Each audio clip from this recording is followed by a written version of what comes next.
How much music is enough? When I was young, say 5 years old, my father had Hank Williams, Frankie Laine, 78s, and 45s. We had Little Richard, Bill Haley. In the comments, my first 45s were Paul Anka. My aunt turned me on to Richie Valens, Buddy Holly, Elvis. My mother to Nat King Cole, Dean Martin. My father played La Fats Donovan or For Lives.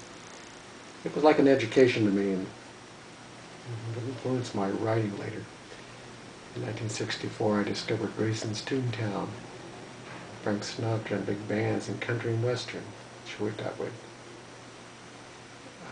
buy a couple albums. But my biggest buy was the Beatles, which I would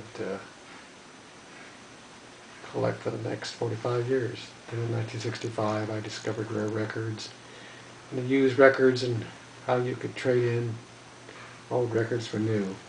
And I also discovered that they had the Beatles, the Rolling Stones imports, and I had a field day there. I also found a place in Hollywood that introduced me to the Hollies, Kinks, Pink Floyd, Yardbird import. So my collection of records went from 1957 to 1990 when they stopped making records. My wife at this point made me count how many records I had, and it was 1,500 records. When CDs came out, I collected a lot of the stuff and transferred some of my records to CDs. Last count on the CDs was probably about 500. This is all come in handy when I wanted to write a song. It gave me ideas. My kids over the years have played my records. I have stuff that starts from 1930 and ends at 1990. I have jazz, blues, folk, soundtracks, comedy, country, just to name a few.